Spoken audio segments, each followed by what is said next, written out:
ഞാൻ എല്ലാരെയും പറഞ്ഞ് സമാധാനിപ്പിച്ചോളാം. ഇതിപ്പോ ആർക്കും ഒന്നും വ്യക്തമാവുന്നില്ല.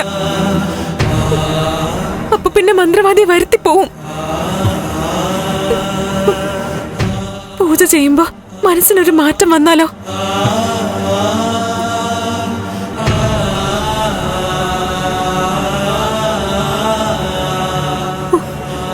നന്ദു, വാ താഴേക്ക്. ദേവിക,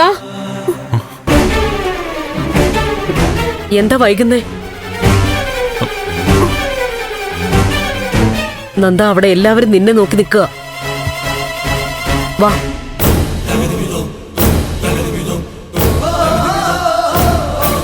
വാ നന്ദ.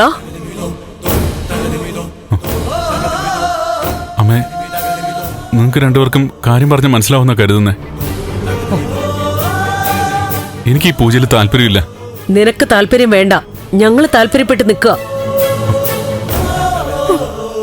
നന്ദ, കളിക്കാതെ ഒന്ന് വാ. ആവശ്യത്തിൽ കൂടുതൽ വിഷമം ഇപ്പൊ തന്നെ നീ ഞങ്ങൾക്ക് തരുന്നുണ്ട്.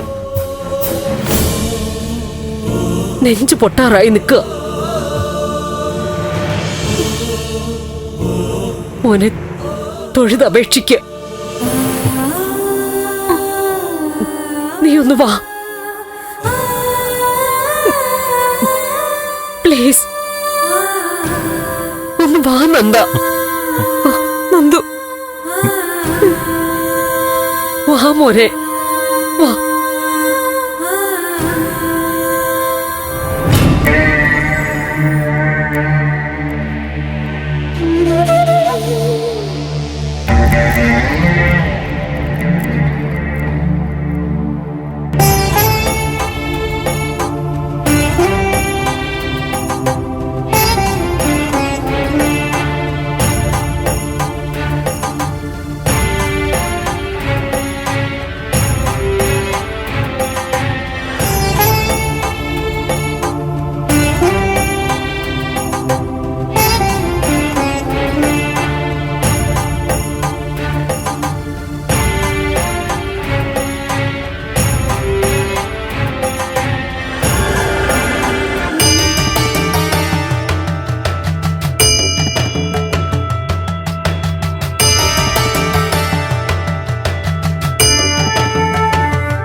ഇതാണ് തിരുമേനി ആള്.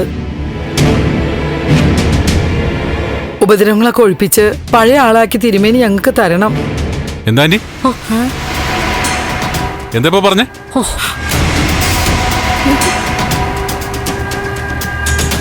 ഇവിടെ ഇരിക്കുക. വേണ്ട, ഞാനിവിടെ വന്നോളാം. നോക്ക്, ഒരു പരീക്ഷണത്തിന് നിൽക്കണ്ട. നിന്റെ അപ്പുറത്തുള്ളവരെ തളച്ചിട്ടുണ്ട് ഞാൻ.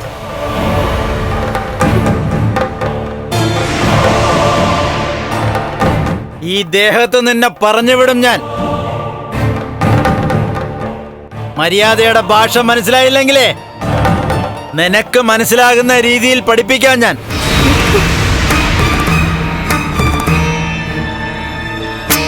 ഇങ്ങനെ എന്തൊക്കെയാ ചെയ് പറയുന്നേ?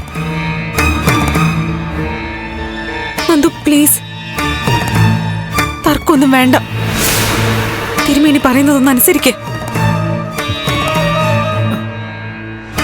നന്ദ, നീ എവിടെ ഇരിക്കേ? മോനെ, തിരുമേനി പറയുന്നത് പോലെ ചെയ്യ്. ഇവിടെ ഇരിക്കാൻ. നന്ദ, നീ ഇരിക്കേ. ചേച്ചിയാ പറയുന്നേ.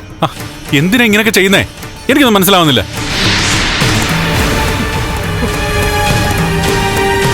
ഒരു ദുർമരണം നടന്നു, അത് നീ സമ്മതിക്കുന്നുണ്ടോ?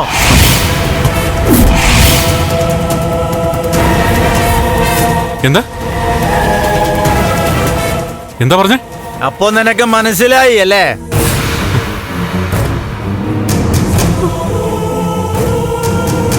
നീ ഇരിക്ക്. ഇരിക്കാൻ.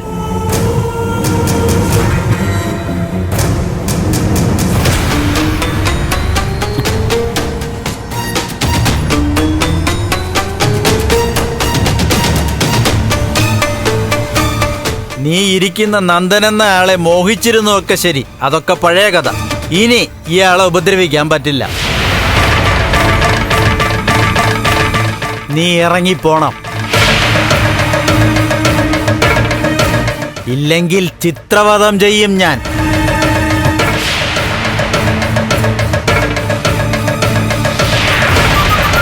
ഇങ്ങനെ എന്ത് പിച്ചുമ്പയൊക്കെ പറയുന്നേ? എന്തിനാ എന്നെ നോക്കി നീ എന്നൊക്കെ പറയുന്നേ?